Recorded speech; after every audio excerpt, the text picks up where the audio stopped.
Hello friends, and welcome back. Today I want to talk about something just a little bit different. Something you might not know if you only follow me for my book content is that I am a bit of a gamer. And I definitely play and enjoy my fair share of AAA current late release games. For example, last year I logged over 150 hours in Baldur's Gate 3. You may have seen me over on Twitch, streaming some of the games from the Dark Pictures anthology with my good friend Pocky, whose Twitch channel I will link in the description for this video. But yeah, I enjoy video games almost as much as I enjoy books. And today I wanted to kick off 2025 by talking about my first love in the video game world, which is point-and-click adventure games from the 90s and early 2000s. These are the games I grew up playing. They're some of my earliest memories of interacting with technology are of playing these games, and I still love to revisit them. There's something so cozy and comforting and nostalgic about replaying a game that I maybe haven't picked up since 2008. And today I wanted to talk about my favorite video game series of all time, which is the Nancy Drew adventure games from Her Interactive. Specifically, the first 25 or so games in the series, I kind of fell off after that as I was getting older. I was getting into middle and high school, and I just had other stuff going on. But these first 25 or so games are the peak of childhood nostalgia for me. And similar to my videos about the American Girl books, I think it's really interesting to revisit these games as an adult and see all of the things that you didn't necessarily pick up on as a kid, because I think there's a lot of deeper themes and more subtle messages that an adult audience might pick up on that a kid wouldn't necessarily notice. And the game I'm talking about today is maybe the best example of that in the whole series, which of course is Shadow at the Water's Edge. Before I get started, I just want to give a couple of disclaimers. First, I'm not fluent in Japanese, so I am trying my best with the pronunciation of Japanese names and words, but I do not speak this language, so I apologize if I mispronounce something. Know that it was not intentional. Second, I have chosen to use Western naming conventions for this video, so when I talk about a person, I will use their given name first and their family name second. So Nancy Drew, for example. In Japan, this is typically done the other way around, so you would say Drew Nancy. I'm using the American and European style to avoid confusing people, just as a disclaimer. And then finally, I do want to give a couple of trigger warnings. This game deals very heavily with themes of losing a loved one, death, grief. We will also be talking specifically about some abuse and manipulation topics later in the video. So if that's something that you're not up for today, absolutely no worries, feel free to skip this one. I'm assuming that most people watching this video are already familiar with this game, but in case you aren't, here's a quick introduction. Shadow at the Water's Edge is a 2010 point-and-click adventure game developed by Her Interactive and featuring the iconic girl detective Nancy Drew. It is the 23rd game in Her Interactive's Nancy Drew series. This game follows Nancy on a vacation to Japan, where she quickly becomes wrapped up in a mysterious haunting. The ryokan, or traditional inn where Nancy is staying, is rumored to be haunted by the ghost of the late innkeeper Kasumi Shimizu. When Nancy herself begins to see strange things, she starts investigating. The central mystery of this game is, of course, who is faking the hauntings at the Ryokan Hiei. The game combines gothic genre conventions and light horror elements with Japanese folklore for a truly unique experience. The character writing in this game is also excellent, and it addresses mature topics that previous games in the series had maybe shied away from. I feel like this was really a turning point in the series where we started to see Her Interactive tackle deeper, more mature, and sometimes darker subject matter. And this is a pretty beloved game. It got good reviews when it first came out, and fans are still singing its praises almost 15 years later. The general consensus in the fandom is that this is one of the scariest games in the series, if not the scariest. A lot of people also list it as one of their favorite games. I agree with the fandom majority on this one. I love this game. It may not be my favorite of the Nancy Drew PC games, but it's definitely in my top 5. I also think it's definitely the scariest game in the series, although maybe not for the reason people think. To explain why this game is so horrifying, I want to start by looking at the cultural background of this story. A lot of players compare Shadow at the Water's Edge to the film The Ring, and this is a fair comparison because both the film and the game feature a female ghost who appears with a white dress, long black hair, and dripping water. But players may not realize that both the game and The Ring are pulling from older Japanese ghost stories. One of the stories that inspired both The Ring and Shadow at the Water's Edge is the story of Okiku and the 9 Plates, which is actually included in the game as a fun Easter egg. You can find a book with this story written in it in the lobby of the ryokan. Here's that story as it appears in-game. This is literally just me reading off the screenshot. Near the gates of Himeji Castle is an ancient well said to be haunted by a ghost of a heartbroken woman named Okiku. Before her death, Okiku was a beautiful servant who worked for a respected samurai. The samurai quickly fell in love with Okiku, but she had no interest in her rich and powerful employer. The samurai soon grew tired of Okiku's spurning of his advantage and concocted a plan to win her affections. Okiku was tricked into believing that she had broken one of the samurai's 10 prized plates. Fearing for her life, Okiku told the samurai what had happened, begging for his mercy and forgiveness. The samurai agreed to spare her life in exchange for her love. When Okiku refused, she was thrown into the Himeji Castle well to drown. According to legend, Okiku's betrayal was so great and her grief was so strong that her spirit cannot leave the dark confines of the well, at least not during the day.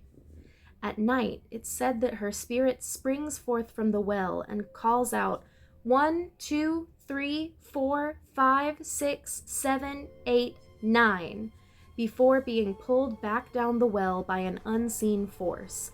The spirit's counting has led many to believe that Okiku is forever trapped in that dreadful moment when she discovered the samurai's missing plate, knowing its absence would cost her her life.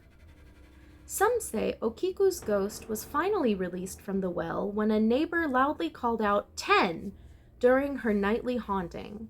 Other, less optimistic tellings say that her spirit is still trapped within the well, forever living out the terrible last moments of her betrayal.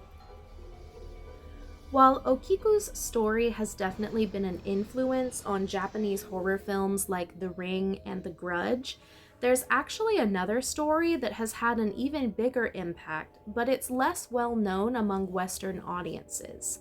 This is the 1825 kabuki play Yatsuya Kaidan. In her book, Edo Kabuki in Transition, From the Worlds of the Samurai to the Vengeful Female Ghost, Satoko Shimazaki discusses how this play would influence later Japanese ghost stories. To give a very quick, very oversimplified plot summary, Yatsuya Kaidan begins with a housewife named Oiwa making plans to leave her husband Iemon, who is a liar and a thief. Yaemon convinces Oiwa to stay, but their marriage is very unhappy and Yaemon treats Oiwa very badly. Oiwa becomes gravely ill after giving birth to their son, and Yaemon attracts the romantic attention of his neighbor's beautiful young granddaughter, Oume. Oume's family poisons Oiwa, and this poison horribly disfigures her face, turning her appearance into something monstrous. And they do this in the hopes of making her unattractive to her husband. Yaemon also does some stuff that is pretty terrible to Oiwa after she's disfigured, and when Oiwa realizes what has happened, she ends her own life and returns as a type of vengeful spirit called a yurei. The yurei drives Yaemon mad and causes him to murder his new wife and his father-in-law. Oiwa is visually very similar to modern Japanese horror icons like Sadako from The Ring, Kayako from The Grudge, and yes, Kasumi in Shadow at the Water's Edge. As a side note, I can't believe I didn't realize this until I was doing research for this video, but there's actually a Grudge Easter egg in Shadow at the Water's Edge. The ryokan Hiei is run by the Shimizu family. This is probably a reference to Takashi Shimizu, the creator of the Grudge franchise. I want to point out that there are many different types of yurei in Japanese folklore. The type Oiwa becomes is called an onryo, and traditionally this type of ghost is associated with abused and murdered women. Unlike some other types of yurei, onryo are capable of harming or killing living people. Usually, onryo are driven by one thing and one thing only: revenge. Onryo are very popular in modern Japanese horror media, where again we see this type of spirit associated with women who have been abused. Kayako in the Grudge movies is murdered by her husband, similar to Oiwa in the Yatsuya Kaidan. Sadako from Ring is murdered by her father, although this is actually a change from the book the movie is based on. In the book by author Koji Suzuki, Sadako is killed by an attacker after being assaulted. There are other examples of onryo in horror movies that are less well known outside Japan, like Mimiko in the One Missed Call franchise. There are also a lot of horror stories that take inspiration from stories of onryo, but make the trope their own, like Junji Ito's Tomie manga. So as we can see, the onryo is a type of spirit associated with family violence, abuse, and the mistreatment of women in Japanese folklore. This is important for us to remember when talking about Shadow at the Water's Edge. The yurei's appearance is a hint at some of the darker themes that will be present later in the game. This also really shows how messed up the culprit is, because not only are they tormenting this family by faking a haunting by their dead daughter and mother, but they've chosen an aesthetic for that haunting that implies that Kasumi was mistreated by her family or abused in some way, and that she's come back for revenge. Knowing a little bit of the cultural context really changes how we understand this game, and it makes the culprit's actions seem even more evil. Because this isn't Kasumi. This is Kasumi. A woman who loved her daughters and wanted what was best for them, even if it broke from family tradition. A woman who loved her mother enough to cancel plans she'd been looking forward to for months to take care of Takai. A woman who, as far as we know, is resting in peace after dying young in a tragic accident. This is an image created by the game's culprit to torment a grieving family. And as we've discussed, the culprit is intentionally twisting Kasumi's image to make the Shimizu family feel like they failed her or hurt her in some way. Which brings me to the main point of this video. The hauntings are not the scariest part of this game.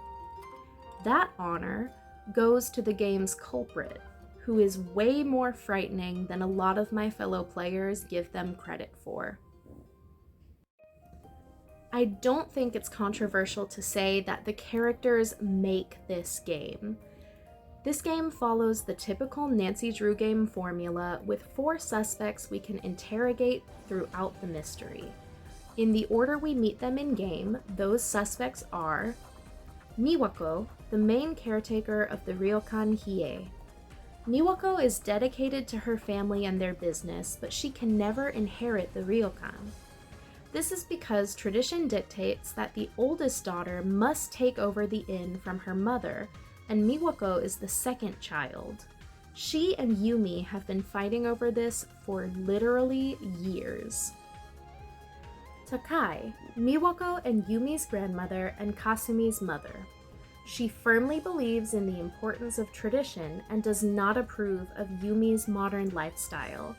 Takai is also the one most willing to believe that Kasumi's spirit really does haunt the ryokan. Rentaro, Miwako's boyfriend. Rentaro grew up next door to the ryokan and is basically part of the family at this point.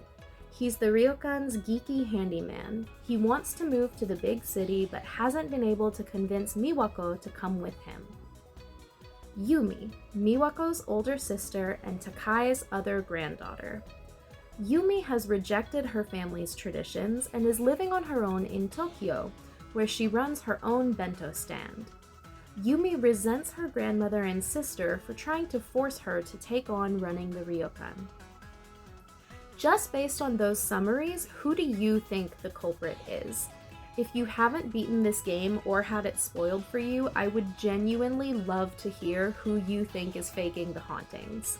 Put your guess in the comments. One final spoiler warning, I am about to explicitly discuss the culprit and ending of Shadow at the Water's Edge. I will also be showing footage of the game's ending on screen. If you do not want this game spoiled for you, leave now. This is your final warning. So, Rentaro is our culprit.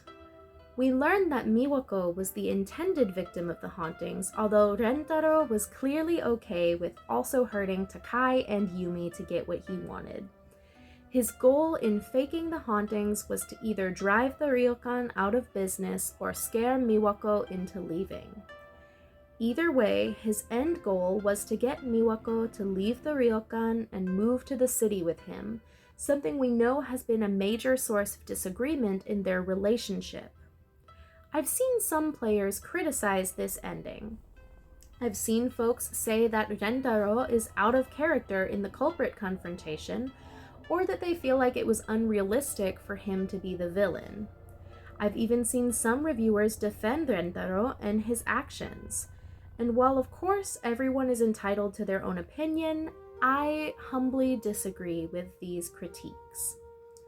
I think Rentaro as the culprit makes total sense, and I think it is foreshadowed very well throughout the game. This culprit reveal recontextualizes several elements of the game's story, and it has some pretty dark implications. I understand why Her Interactive didn't dive into these implications. Abuse and domestic violence are sensitive topics, and you can only show so much in a game rated E10. But I think the writers intentionally left enough clues for adult players to read between the lines. I believe Rentaro is actually one of the darkest villains in the series. He's especially scary to me because of how his behavior mirrors real-world abusive partners. He feels realistic, and that's terrifying. For about 2 years after finishing university, I worked closely with survivors of domestic violence for my day job. I see my clients reflected in Miwako. I see their abusers reflected in Rentaro. In the remainder of this video, I want to walk you through the clues and hints throughout the game that show us how dark this story really gets. Rentaro is a character most players genuinely like on a first playthrough. He's a giant nerd who trips over his own feet, bonds with Nancy over their shared love of puzzles, and talks to us about the robotic dog he's building for his girlfriend. He's by far the friendliest suspect in the game, and he's genuinely likable. A lot of players are surprised the first time they see the culprit reveal, myself included. This ending was a genuine surprise for me when I first played the game as a kid. Until that point, we've seen Rentaro as a friendly, helpful character and a devoted boyfriend. It's shocking to see how willing he is to hurt Miwako to get what he wants. But if we go back, we can see that the writers dropped subtle hints throughout the game about what was really going on. Early on, we learned that Rentaro and Miwako fight a lot. Rentaro tells us that they go through cycles of fighting, making up, and then fighting again. We learned that Rentaro gives Miwako gifts when he wants to make up after a fight. At one point, we even help him do this by getting a new collar from Miwako's robotic cat, Suki. At first glance, it's easy to excuse this as just a couple who need to learn how to communicate better. Sure, it's not exactly a healthy relationship, but arguing a lot doesn't necessarily mean there's abuse happening. But the patterns we see in Miwako and Rentaro's relationship are part of a cycle common in domestic violence situations.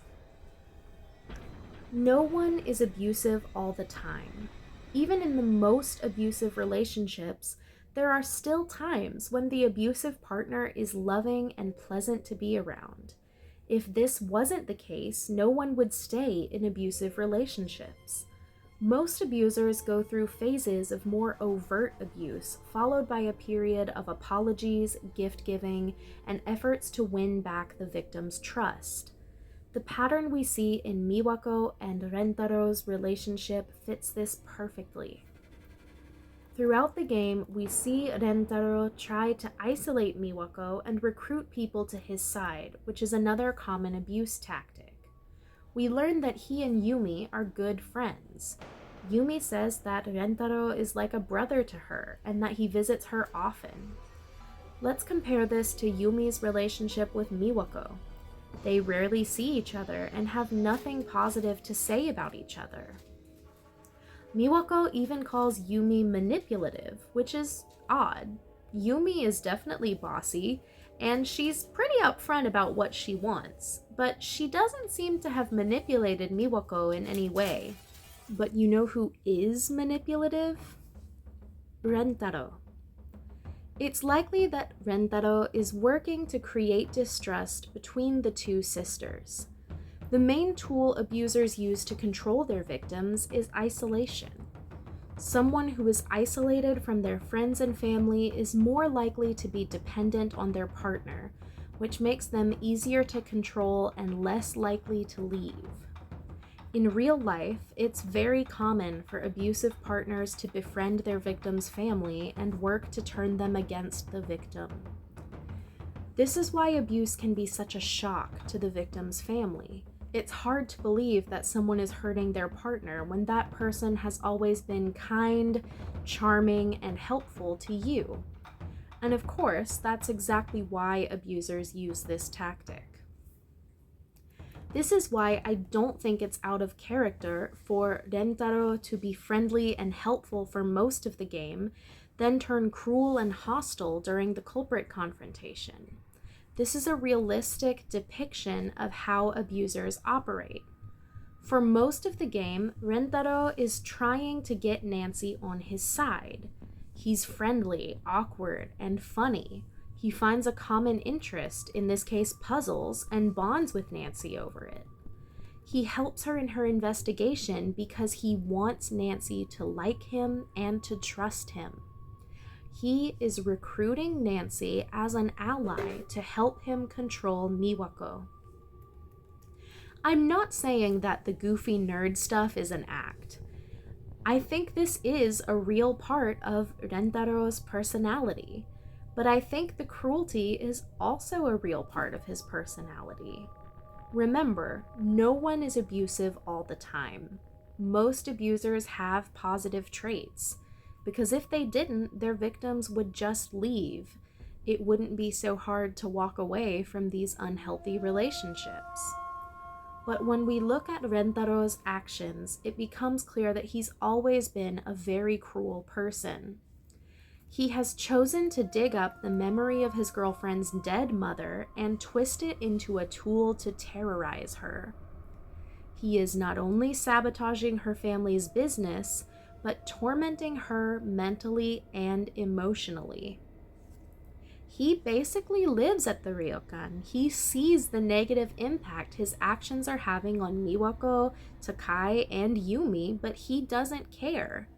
He is absolutely ready to destroy these people who see him as family if it gets him what he wants. It makes total sense that he would be willing to hurt Nancy when she gets in his way. Around the middle point of the game, we see a fight between Miwako and Rentaro that gives us a lot of insight into their relationship. Miwako enforces a boundary by telling Rentaro that she doesn't want to move across the city or to discuss it any further. Rentaro redirects blame onto Miwako by saying she never wants to talk and keeps going back on her word. He makes the conversation about how she has hurt him, even though he's the one pushing his partner's boundary.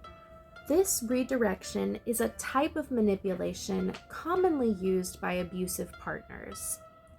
When Miwako walks away, Rentaro threatens to leave her. We could read this as just an angry outburst, and partially I think it is. But on some level, Rentaro is trying to control Miwako by threatening to end the relationship if she doesn't give him what he wants. When we talk to Miwako about the relationship, she says 3 things that are very telling. First, she says that she's known Rentaro basically her whole life and has very few memories from before she knew him. While we don't know the exact ages of the characters, Rentaro being childhood friends with Yumi may mean that he's older than Miwako. It's possible there was some grooming going on when they were younger. Miwako says that sometimes it's hard not to be with Rentaro, and that he's been pressuring her to leave the ryokan. Her word choice here is interesting.